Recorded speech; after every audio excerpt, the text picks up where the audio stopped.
안녕하세요. 2018 수능을 위한 마지막 관문 최종 점검 물리원의 저는 캡틴을 꿈꾸는 선생 장동호입니다.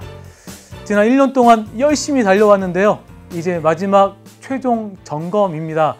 우리 수능으로 가기 위한 단 하나 성공의 길이 있다라고 한다면 바로 EBS 연계교재를 통해 준비하는 것일 텐데요.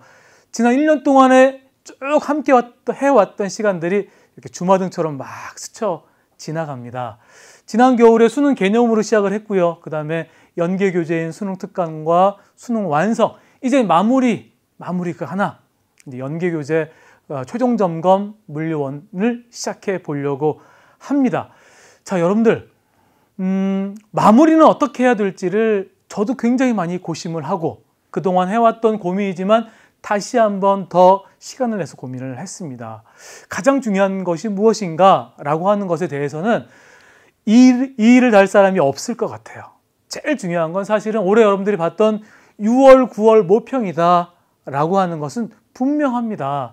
그래서요, 남은 시간 동안에는 6월, 9월 모평 문제를 아주 많이 반복해서 보셔야 돼요. 그냥 단순히 맞았다 틀렸다에 그냥 관점을 맞춰서 문제를 풀어내는 것이 아니라 내가 틀린 것이 왜 틀렸는지를 분석하면서 보셔야 됩니다.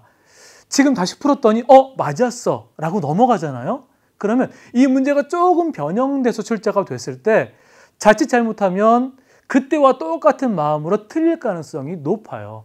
그러니까 이 문제는 내가 왜 틀렸는지, 아예 몰랐던 문제인지, 아니면 기억은 알았는데 니은에서 어느 부분이 좀 헷갈려서 틀렸는지, 아니면 개념 자체를 아예 몰랐는지를 꼭 분석하시면서 6월, 9월 모평은 아주 많은 반복이 필요로 하고요. 그 다음에 두 번째 중요한 건 수능 기출문제겠죠. 수능 문제를 출제하는 데 있어서 중요한 문제를 출제하는 건 당연합니다. 올해도 마찬가지일 테고요. 아마 같은 마음으로 출제하실 것이기 때문에 예년에 출제됐던 기출문제를 다시 한번 살피는 것 너무너무 중요합니다. 그렇죠? 그리고 교육청 수많은 학력평가 문제도 중요하고요. 그 다음에 우리가 이제 이번 강의를 통해서 해야 될 것들인데 수능 연계교재인 수능 완성과 수능 특강을 다시 한번 살펴보는 것 너무 중요합니다. 그렇죠? 왜냐하면 연계율 자체가 70%예요. 70%의 연계율. 사실 많은 언론과 학교의 많은 선생님들 통해서 여러분들 잘 알고 있을 텐데 실제 수능에서 70% 과연 이 연계교재 출제가 될까라고 하는 의문에 대해서는 많은 사람들이 물음표를 가지고 있습니다. 특별히요, 많은 학원에서는 이런 이야기를 해요. 야, 우리 학원 교재도 봐봐라. EBS 이런 교재에 나오는 것만큼 출제가 된다라고 이야기를 합니다. 만약에 그냥 단순 반영 비율로 따지자면 교과서는 100%가 되겠죠. 중요한 건 정부가 이야기하고 싶은 건 무엇이냐면 EBS 연계 교재에만 있는 것들. 그래서 정말 수능을 봤을 때요. 이거 어디서 많이 봤던 그림인데? 이거 맞아, 수능 완성에 있었던 그림이야. 이거 어디서 많이 봤던 문제인데? 비슷한데? 이거 수능 특강에 있는 거야. 라고 하는 실질 반영 비율. 우리가 체감으로 느낄 수 있는 그 반영 비율을 70%를 맞추려고 고심하고 있습니다. 올해 출제진들도요, 마찬가지일 거예요. 단순히 이 교재에서 70%가 나오는 것이 아니라 학생들이 체감적으로 느낄 수 있게 이 연계 교재에서 출제할 것을 고민하면서 출제한다는 사실을 여러분들 기억하셔야 되고요. 그런 관점에서 우리가 마무리 준비를 하셔야 됩니다. 그런데 우리가 이제 남은 시간이 많지 않잖아요. 그래서 제가 준비한 게 뭐냐면, EBS에서만 있는 그런 유형의 문제들이 뭐가 있을까? 이런 것들을 찾아서 짧은 시간 동안에 여러분들이 정리할 수 있도록 이 문제가 변형되고 이 문제에서 확장된 개념이 출제가 된다면 어디까지 우리가 생각을 해야 되는지도 한번 같이 분석하면서 가보자 라는 생각으로 제가 이 교재를 샅샅이 다시 한번 뒤졌습니다. 그래서 생각해낸 건데요. 일단 우리의 강의를 소개해 드리자면 총 10개의 강의로 구성이 되어 있어요. 그리고 33개의 핵심 테마를 제가 찾아냈습니다. 물론 이 33개의 핵심 테마는요, 이 중에서 반드시 20문제의 수능이 출제가 될 것이다 라고 하는 확신을 가지고 찾아낸 거예요. 자, 그럼 이 표 좀 한번 볼래요? 이 표를 보면 이제 4가지 단원이 나옵니다. 그리고 그 밑에 제목이 나오고요. 이제 숫자가 나오는데 첫 번째 나오는 숫자는 뭐냐면 그동안 평균적으로 출제가 됐던 수능 문항수예요.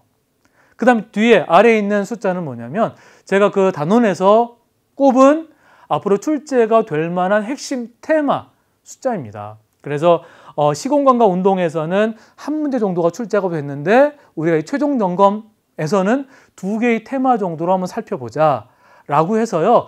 전체적으로 33개의 테마를 제가 골라냈습니다. 그리고 그 테마가 우리 연계교재인 수능 특강과 수능 완성에서 어떻게 EBS에서만 특성화돼서 출제되어 있는 문제들, 그림들 이런 것들을 찾아와서 함께 고민해보고 확장된 사고와 변형된 문제까지 한번 예상해보자 이렇게 생각해서 강의를 준비를 했습니다.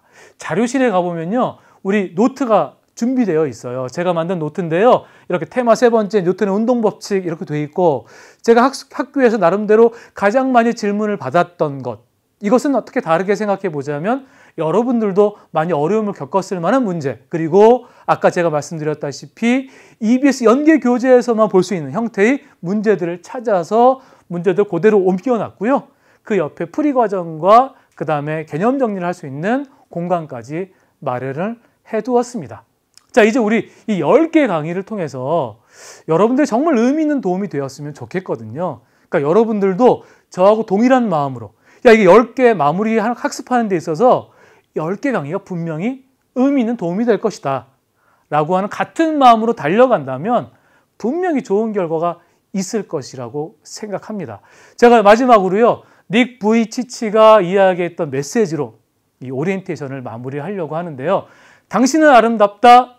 넘어진 당신도 아름답다. 일어서려는 당신은 더 사랑스럽다. 9월 모평이 끝났습니다. 많은 학생들이 많이 지쳐있고 낙담하고 쓰러져 있어요. 그동안 나름 열심히 했는데 이것이 좋은 결과로 나오지 않았으니까 낙심할 수밖에 없습니다. 하지만 중요한 것은요. 이제 남은 기간 동안에 일어나야 돼요. 일어나고 걸어가야 됩니다. 달려가야 됩니다. 그리고 나르셔야 됩니다. 그 과정 속에서 제가 함께 할 수 있음에 감사드리고요. 여러분들에게 의미 있고 가치 있는 도움이 되고자 또 노력하고 강의 준비하고 강의하도록 하겠습니다. 같은 마음으로 달려갑시다. 분명히 여러분들 목표라는 곳에 도달할 수 있습니다. 우리 1강에서 만나도록 합시다. 감사합니다.